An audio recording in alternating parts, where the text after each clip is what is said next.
Vamos dar início à mensagem. O Espírito Santo de Deus, parte 36. Ao recebermos o Espírito Santo, somos preenchidos com uma alegria que vem de conhecê-lo e nos conectarmos com a presença de Deus. Ele nos dá motivos para sorrir e nos fortalece nos momentos de dificuldades, pois sabemos que Ele está sempre ao nosso lado, nos dando coragem e esperança. A alegria que o Espírito Santo nos proporciona é diferente da alegria passageira que o mundo oferece. Para um pouquinho. Existe a alegria que é proporcionada por Deus, e esta alegria não está condicionada às coisas que acontecem na sua vida. Um exemplo, acontece uma coisa boa, eu estou alegre. Acontece uma coisa ruim, eu estou triste. Não, a alegria de Deus, ela é diferente. Às vezes acontece uma coisa ruim contigo, lógico, a princípio você se entristece, mas quando você começa a meditar nas promessas de Deus, nas coisas que Deus tem para cada um de nós, o Espírito Santo começa a trazer para o seu coração uma alegria. Ou seja, aos olhos humanos não tinha motivo para se alegrar. A alegria do mundo é conforme aquele período de coisas boas. Uma boa notícia você se alegra, uma promoção você se alegra, coisas boas você se alegra, às vezes a carne se alegra com uma bebida, com uma coisa e outra, mas isso é algo passageiro. A alegria que vem de Deus, ela é diferente. Você pode se alegrar, você consegue se alegrar mesmo em meio às má notícias. Eu até costumo citar como exemplo, eu já citei aqui inúmeras vezes, de uma mulher que estava com câncer terminal, e eu estava visitando, e esta mulher conversava comigo, e ela mostrava uma felicidade, uma alegria, ela sorria. Aos olhos humanos não fazia sentido ela estar alegre. Mas por que ela estava alegre? Por causa do câncer? Não, ela estava alegre porque Deus estava com ela, e ela sabia o que aguardava ela após a morte dela, que era justamente uma salvação eterna com Deus. Aí, analisando a Bíblia Sagrada, nós podemos observar que existem várias passagens falando a respeito da alegria. Em 1 Tessalonicenses, capítulo 5, versículo 16, diz: regozijai-vos sempre. O que é regozijar? É se alegrar. A palavra de Deus nos exorta a nos regozijarmos sempre, independente das circunstâncias que enfrentamos. Isso pode parecer desafiador em tempos de dificuldades, mas a alegria que o Senhor nos oferece não é baseada em situações passageiras que vivemos, mas na esperança eterna que temos nele. Quando a Bíblia vem e fala, regozijai-vos sempre, parece até meio sem sentido. Como é que você vai se alegrar com a morte de um ente querido? Lógico que a princípio bate a dor, a saudade, a tristeza, né? Mas depois o Espírito Santo, ele começa a trazer para o seu coração uma alegria. Você começa a crer que aquela pessoa, a semente que você plantou no coração dela não foi em vão. Você começa a acreditar que aquela pessoa se entregou a Cristo antes da partida. Você começa a acreditar que aquela pessoa está num lugar melhor, e aí o seu coração começa a transbordar de alegria. Por isso é importante o Espírito Santo, porque sem o Espírito Santo não iremos conseguir. Dando sequência, a palavra de Deus está repleta de passagens que nos ensinam sobre a importância da alegria. Vamos considerar algumas delas. Filipenses capítulo 4, versículo 4 está escrito: alegrai-vos sempre no Senhor. Outra vez digo, alegrai-vos. Salmo 118, versículo 24 está escrito: este é o dia que fez o Senhor, regozijemo-nos e alegremo-nos nele. Cada dia é um presente de Deus e devemos nos alegrar. Mesmo nos dias difíceis, podemos encontrar motivos para nos alegrar na esperança do Senhor. Olha que interessante, Filipenses fala, regozijai-vos no Senhor. Outra vez digo, regozijai-vos, manda se alegrar. Aí já o Salmo fala, este é o dia que o Senhor fez. Regozijemo-nos nele, manda se alegrar. Talvez você olhe para a sua vida e fale assim, olha, eu não tenho motivo para me alegrar. Se você estiver cheio do Espírito Santo, o Espírito Santo começará a te convencer que você tem motivos de sobra para se alegrar. Em primeiro lugar, você está vivo. Em segundo lugar, você está aqui, você está vendo, ouvindo, você anda, você fala, você consegue se alimentar. Se você for em muitos hospitais por aí, nós iremos encontrar pessoas em estado terminal, sofrendo, gritando de dor, e você não está sentindo uma dor numa unha. Saindo daqui, se você quiser chegar em casa, se você quiser, você consegue tomar um café, desce normalmente pela sua garganta. Se você quiser comer alguma coisa, você come. Se você for em um toalete, você vai fazer as suas necessidades normalmente. Se nós pararmos para analisar com um olhar um pouco mais detalhista, nós começaremos a enxergar motivos de sobra para se alegrar. Só que isso são exemplos naturais aqui da terra, correto? Coisas que o corpo humano faz. Mas quando você começar a meditar nas promessas de salvação, aquilo que aguarda cada um de nós que seguimos a Deus após a nossa morte, e quando você começa a entender que a sua vida aqui ela é passageira, e que do outro lado, o que Deus tem é grande, é eterno, quando você começa a meditar na reflexão do apóstolo Paulo, o viver aqui na terra é para Cristo, mas ele encarava a morte como um ganho, como um lucro, o seu coração começa a mudar, aquela tristeza começa a sair. Aí você não consegue mais ter tristeza porque alguém mentiu com o teu nome, porque você vê que isso é algo muito pouco, é muito bobo. Você não consegue mais ter tristeza porque você perdeu o emprego. Você não consegue mais ter tristeza por causa de alguma luta passageira que você possa estar enfrentando, porque o que começa a transbordar dentro de você é diferente, e esta alegria começa a contagiar, e pessoas começam a ser abençoadas através da sua vida, através da alegria que habita em você, porque as pessoas vão olhar para você, sabem do problema que você possa estar enfrentando, mas elas vão falar, mas por que essa pessoa com esse problema é assim, tão alegre, tão feliz? Aí a pessoa vai começar a crer na existência de um Deus. Dando sequência, Romanos capítulo 12, versículo 12 está escrito: alegrai-vos na esperança, sede paciente na tribulação, perseverai na oração. Começa falando, alegrai-vos na esperança. Essa alegria não é por causa da coisa ruim que acontece. A pessoa foi diagnosticada com a doença, eu vou me alegrar por causa da doença? Não, você vai se alegrar porque você tem uma promessa de cura. Você vai se alegrar porque, independente que Deus cure ou não, independente que a obra seja feita ou não, a obra da salvação é completa na sua vida, e você já tem Cristo como Salvador. Você começa a ter esperança em coisas boas, em meio às coisas ruins que estejam acontecendo. Por isso que a Bíblia vem e fala, alegrai-vos na esperança.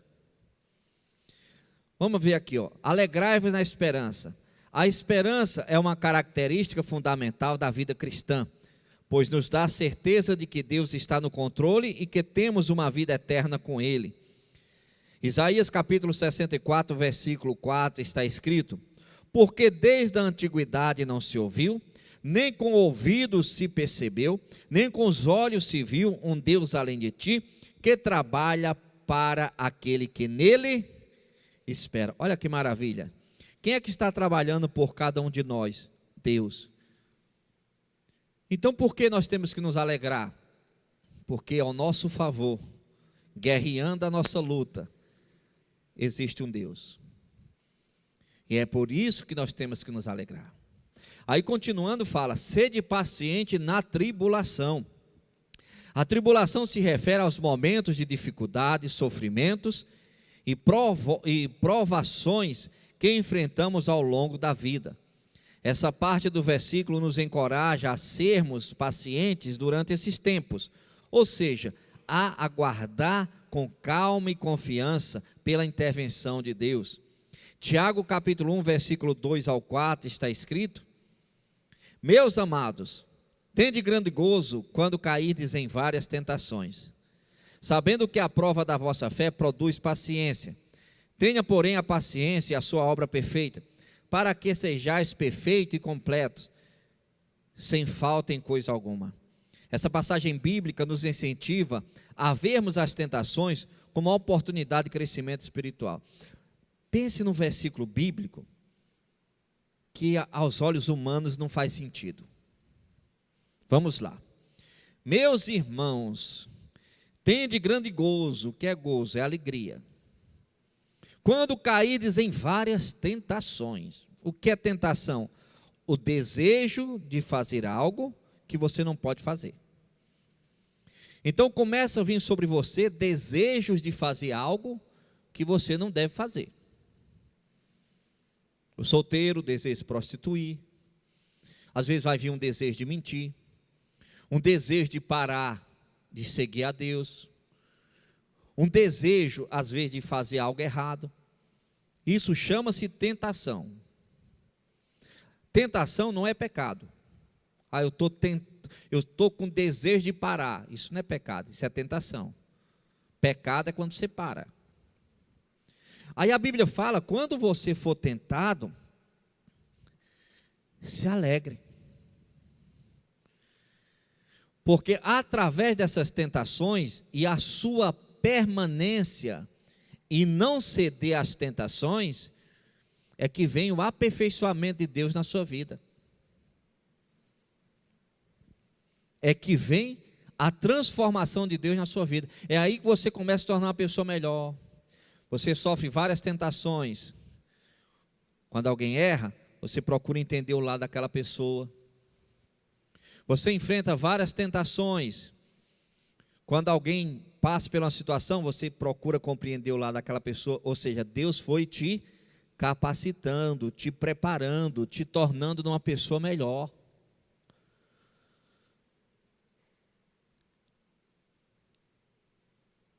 Meus irmãos, tende grande gozo, quando caídes em várias tentações, sabendo que a prova da vossa fé produz paciência. Estou sendo tentado. Um exemplo, sou um rapaz solteiro, eu quero encontrar uma moça para ser feliz, começa a aparecer moça do mundo, eu estou sendo tentado. Só que eu não sei dessa tentação. Não, eu não vou namorar com a moça do mundo, eu vou namorar com a moça de Deus. Eu não quero construir um casamento fora da igreja, eu quero construir um casamento na igreja. Essa tentação é bom para mim. Ela está me fortalecendo. E ao mesmo tempo eu estou esperando aquela pessoa que se encaixe no padrão de Deus. Então essa tentação está produzindo para mim o quê? Paciência. Eu vou esperando, continuo esperando.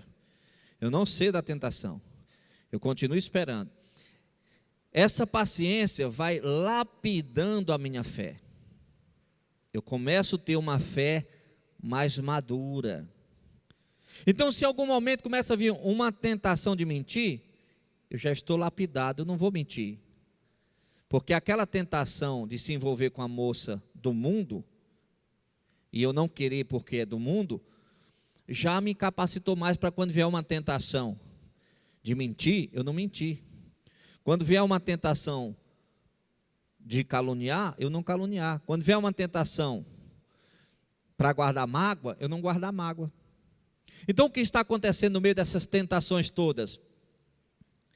Eu estou sendo preparado, lapidado, forjado para se parecer com Cristo. E no meio de tudo isso, por não ceder, eu vou tendo paciência. E essa paciência vai produzindo cada vez mais estrutura. Chega um momento que Deus vai colocando as pessoas certas, as bênçãos certas na vida da pessoa. E aí o que acontece? Pronto, está forjado, está lapidado. A casa dessa pessoa foi construída na rocha. A casa dessa pessoa está firmada na palavra de Deus. Então a tendência é se parecer mais com Cristo.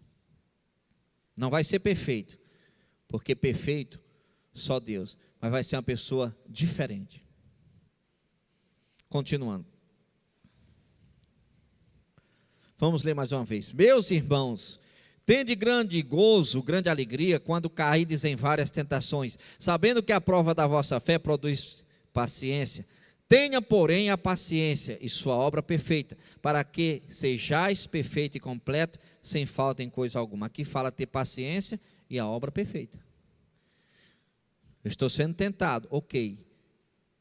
Mas eu tenho funções e missões dadas por Deus aqui na terra. Então, independente das tentações, independente das lutas, eu tenho missões e funções entregues por Deus em minhas mãos. E eu preciso desempenhar de qualquer jeito? Não, da forma certa, da forma que Deus se agrada. Então você pode atuar com perfeição, da melhor forma possível para Deus, tendo o desejo de jogar tudo no lixo, tendo o desejo de parar, porque o desejo de parar é uma tentação. Se eu cedo à tentação, aí não, aí é pecado. O problema das pessoas é que elas acham que para seguir Deus, ela precisa estar, meu coração está transbordando de alegria em seguir Deus. Não, irmãos, é isso não. A pessoa segue Deus por fé, não é por sentimento. Tem muitas coisas que nós vamos fazer para Deus, irmãos, que nós vamos fazer no bom sentido, não interpreta errado, no tapa. Você acha que quando o apóstolo Paulo falou que foi colocar sobre ele a obrigação, e ai dele se não fizesse aquilo? Responsabilidade. O próprio Cristo, eu não quero levar essa cruz, aparta de mim este cálice.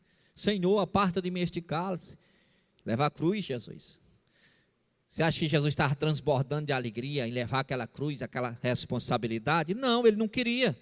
Ele orou a Deus para que tirasse dele aquele momento, aquela situação que ele iria enfrentar. O erro de muita gente é achar que só deve fazer algo para Deus se o coração estiver alegre. Irmãos, nós temos que fazer as coisas para Deus, muitas vezes, a carne gemendo, gritando. Você acha que um rapaz que está na flor da idade, com desejo de se prostituir, e aparecem moças para ele se prostituir, você acha que ele fala não para a prostituição, dando risada, feliz, alegre? Não. Ele fala não para a prostituição, mas revoltado, chateado, porque ele quer a prostituição, mas ele fala não, porque o sentimento de obediência fala mais alto, só que essa obediência não é gostosa, é amarga naquele momento. Por quê? Porque a carne não quer aquela obediência. Só que com o passar do tempo, após ser lapidado, preparado, forjado, aí ele olha e fala, ô Senhor, muito obrigado, que livramento o Senhor me deu. Eu poderia hoje ter uma vida totalmente bagunçada, se eu não tivesse cedido à tua voz, e se eu não tivesse negado a tentação. Vem a tentação, não quero. Continuando. Perseverai na oração. A oração é uma das principais formas de nos conectarmos com Deus. Colossenses capítulo 4, versículo 2 está escrito: perseverai em oração, velando nela com ação de graças.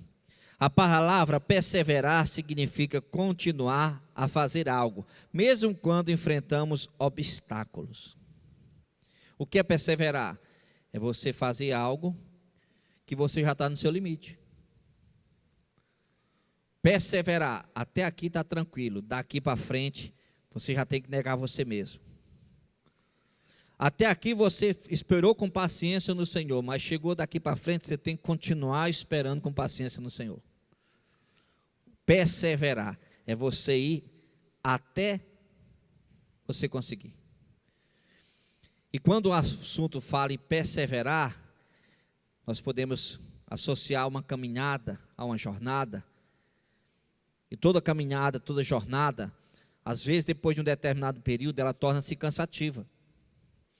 Como eu sempre costumo falar, a pessoa começar a seguir Deus é fácil, permanecer com Deus já precisa ser valente. O reino de Deus, irmãos, não vai entrar gente fraca. O reino de Deus só vai entrar pessoas valentes, e os valentes conseguem negar a si mesmo. Continuando. Além disso, a passagem nos lembra de vigiar na oração com ação de graças. Isso significa que devemos estar atentos e vigilantes enquanto oramos, atentos aos sinais e direção de Deus. E devemos expressar gratidão a Ele, reconhecendo tudo o que Ele tem feito por cada um de nós. Aqui, quando fala o seguinte, sobre velando nela com ação de graça, você tem que orar, mas você tem que vigiar. Cientificamente é comprovado que o uso excessivo de celular gera dependência, assim como a pedra de crack. Um dos vícios mais difíceis do usuário de droga deixar é o do crack. O excesso de celular gera uma dependência, como o crack. Excesso de celular é comprovado cientificamente que gera depressão. Aí digamos que está lá você, meu Deus, abençoe meus filhos, e os filhos o dia todo com o celular na mão. Você não sabe nem o que estão vendo, nem quantas horas estão ficando com o celular na mão. Você está orando, só que você não está vigiando. Nós temos que orar, mas nós temos que velar. Você faz a sua parte da oração, do clamor, mas você não pode esquecer da outra. Posso até aqui citar um exemplo. Digamos que o pastor está na igreja, ele ora a Deus, meu Deus, prospera os irmãos, porque através da prosperidade dos irmãos, a obra de Deus também prospera. Aí digamos que o pastor está morando no aluguel da igreja, o imóvel não é próprio, paga aluguel. Aí ele só ora para Deus prosperar os irmãos, e ele não começa a analisar como é que está o mercado financeiro. E todo ano o aluguel da igreja dele subindo.